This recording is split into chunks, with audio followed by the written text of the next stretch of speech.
Welcome in lacrosse fans to the Utah Lax Report. I'm your host, Tim Haslam. Today is the day we've been waiting for. The UHSAA 2021 season begins today, and it's going to be a good one. Don't forget to follow us on Instagram and Twitter, where we'll have scores from the day's games. This weekend saw Utah fall to Jacksonville 8-3. Westminster beat Montevideo and Alabama Huntsville, while BYU beat Grand Canyon and Minnesota in Arizona. UVU beat Minnesota on Friday, but fell to Grand Canyon in overtime on Saturday. The Westminster women opened its season with 2 road losses in Colorado. The Utah men's team will host Westminster this Saturday at 1 p.m. I also took a look at the survey results, so if you filled that out, thank you. You will see the results at utah.laxreport.substack.com. My guest on the show today is Bob Imhoff. Imhoff is the IMLax Boys Youth Officials Assigner, which means he's in charge of making sure each game has officials. IMLax is looking for more officials to join the ranks, so if you like getting some exercise while outdoors and getting around $36 per game, then you should look into becoming an official. As always, please subscribe, follow on Spotify or Apple Podcasts, as well as on social media, and don't forget to leave a rating. Hope you enjoy the show. Welcome to the show, Bob. How are you? I'm good, thank you. Thanks for having me. Yeah, thanks for joining me today. You know, like I mentioned in my intro, you're the youth official assigner for the boys side. Tell us how you got involved with lacrosse. I can't remember now, maybe 10, 12 years ago, but my son actually played. They started up the feeder group into Judge Lacrosse. I think he was about 4th grade. And his first game, they had 2 practices and played Park City, and they lost 30-2. And I thought, oh God, this is going to be a nightmare. And he and his friend got in the car and said, that was so much fun. And I was like, oh, great, you know, because usually when they lose 30-2 at soccer, it's like, ugh. So anyway, after a few games, maybe a year or 2, I looked at it, I thought, and I was currently at that time a boys basketball official. And I thought, this looks fun, and started up as an official. Yeah, in your current role, how long have you been the assigner for the boys youth? Well, years ago, there were 2 youth programs. One was Goal Lacrosse, and one was the Utah Lacrosse Association. And I started assigning for the Goal, and then the youth and high school separated in the ULA and took over that. So that was probably 8 years ago, I would say. Okay. Now there's just one youth league, which is IMLax, Intermountain Youth Lacrosse League. Right. And as an assigner, you know, I kind of joked with you, you're kind of the wizard behind the curtain. Walk us through a normal spring and what it looks like for you. Wow. So normal spring, we can have anywhere up to, I think a couple years ago, we've surpassed 1,000 games. And that's in a very short season. We start in April and finish in May, at the end of May. And so we have now currently about 80 active youth officials, and we'll have 100 and 125 games on a Saturday. And we only do Saturdays while the high school is going. So that's a lot of games. And it stretches everywhere from Provo up to Logan. And usually on Wednesday, I'm begging people to fill in spots that I don't have filled yet. So it's a lot of work in those 2 months, but it's pretty fun. And do you get to ref yourself, or are you too busy trying to figure out who's going where? So I'm not as active reffing as I used to be. I used to ref high school and youth. I no longer ref high school, and I will generally ref youth if I need to fill a spot, but I try to keep myself off the field because there's a lot of times some issues that need to get taken care of. And so I want to have access to my phone, but I like to get out on the field. I'm a little older, and that's a little bit good exercise. It is good exercise. And that's one of the benefits of being an official, right? What are some of the other benefits that you see as an official? Well, I think there's a few, and one of them is you have the opportunity as an official to work with a group that you love. A lot of our officials have either been past players or officials with other sports. So it's a great way to be able to get outside and spend a Saturday, and you make very good money, for one thing. The second thing is that as an official, you can make your own schedule. So if say you don't have to work, if you can only work half a day on a Saturday, you can have. So what other place where you get to be outside, great in a sport, make good money, and make your own schedule? That's definitely true. I've joked often, if you want to make money in lacrosse, you go be an official, because there's no money anywhere else. Yeah. And great thing about youth is that, they're hour games. And so there's not as much pressure as a high school official. I think probably the most pressure is dealing with the parents. Sure. and that's a reality of the job, right? As we all know, if you've ever been to a lacrosse game, there's always comments thrown at officials. Whether they hear them or not, we'll never know. But as a youth official, where would someone get started? How would they learn more? How would they become one? We are always recruiting. Our minimum age is 16. And so if you are still in high school, you will do the officiating of the K-12 or K2 to 7-8. Whereas if you're out of high school, you can do youth and high school. We are constantly looking for adults to officiate because they can serve as mentor to younger officials. So you can go to our website, IMLaxutah.org, and there's an officials page there, and you just complete a registration, and I get that and follow up from there.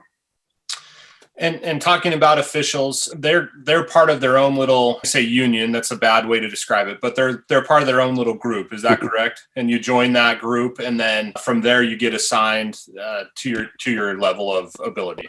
So, right. The Utah Lacrosse Officials Association in Utah is for high school. It used to be for youth and high school, but since the high school went with the Utah High School Activities Association, since they were sanctioned, we've split off. So now we're just the Intermountain Lacrosse Association. And the requirement is that you have to be a member of US Lacrosse for a number of different reasons. But most high school players are already a member anyway, or a coach.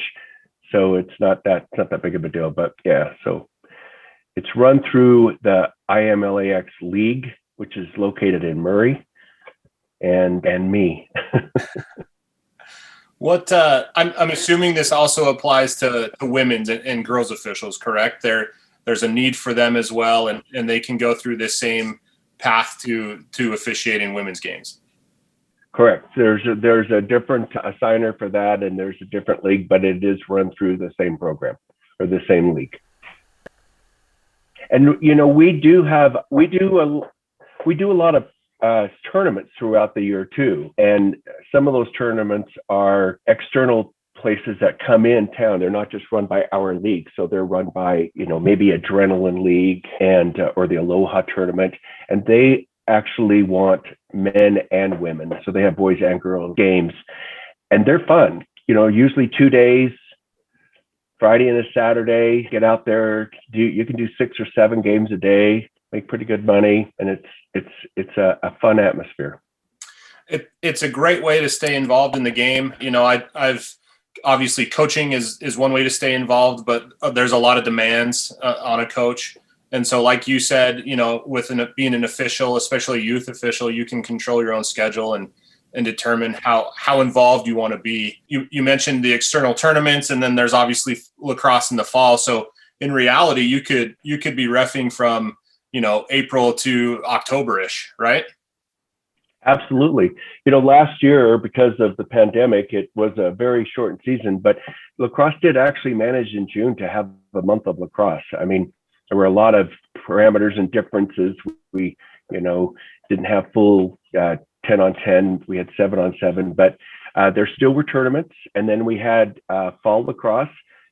I think we're expecting everything to kind of come back to a little bit of normalcy this spring. We'll still have some COVID restrictions and still ask for the cooperation of the fans as far as social distancing and wearing masks, et cetera, until we get, completely vaccinated, I guess. But it really is, we really try to get people involved in the spring because that's when we do all our training.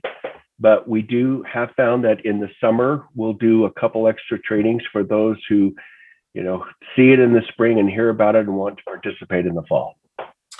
Sure. And a couple other quick questions here before we part ways. But you mentioned that you have about 80 officials for this spring season.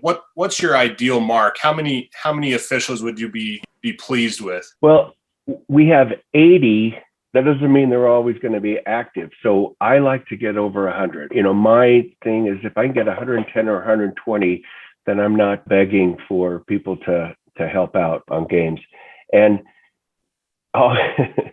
so the younger guys, they'll beg for 6 or 7 games on a Saturday, whereas the older guys are starting to, maybe 3, maybe 4. That would be the way I am. We have so many fields that from, like I said, Provo to Logan, they're usually sitting on one field. That's why we need more officials. If I had every game, at the same field, it wouldn't be as much of an issue. But over 100, I'd like. So go out and get me 25 or 30 more officials. That's right. It's as easy as going to IMLaxutah.org and filling out that form that you're interested in officiating. Like you said, you receive that and follow up with every lead. Correct. Tell me real quick, what's a rule at the youth level that you would love to see changed? Oh, changed or enforced? Keep in mind that at the youth level, it's all about safety. It really is. I would rather have I'd love to have complaints that the officials are throwing too many flags every day, because that's really what we're trying to do. I'm not sure that there's any rule that I'd rather have changed, because it is really been, the one thing that I think youth has done better and better is that they're trying to structure the games so that the younger kids are learning the nuances of lacrosse and not the aggressiveness of it. And what I would like to have changed, I guess, is for all spectators to understand that. I always say, when you hear somebody yell, "Call even," I think that's one of the dumbest things I ever hear, because we're not calling it even, we're calling it fair. There may be a team who is being too aggressive, and so they're going to be flagged more than the other. So there's no such thing as calling it even. What I want everybody to realize is that we try to call it fair. I like that. And that makes sense, right? My last question for you, I appreciate your time. Thanks for coming on the show. What's been your favorite lacrosse memory? Maybe from watching your son or while you're out there on the field, but what's a moment that stands out to you? So actually, what I told you at the very beginning, it's truly my most favorite lacrosse memory. When you watch your kids go through and when they're younger and they're playing basketball, they're playing soccer, and they happen to be on a team that's not quite so hot, and they're losing every game or losing by a wide margin, and they get a little bit kind of bummed out. And so when that first lacrosse game and they lost 30-2, I thought, oh, here we go again. And when they got in that car, what other game could you go out and hit each other with sticks? And and so when they just said that was the most funnest thing, that was awesome, I will never forget that. And I think that's kind of what led me into where I am today. And I'm hoping that other people can really kind of enjoy that type of moment that I had with my son that day. Definitely. And as we get closer to the youth could start practicing this past week, and games are coming up here shortly, as you know, I think that's a great reminder. Just be there for your kids and help them have that excitement. And who knows, maybe you'll end up as a ref, a signer one day. Well, I hope they're definitely a ref, maybe a signer in a few years.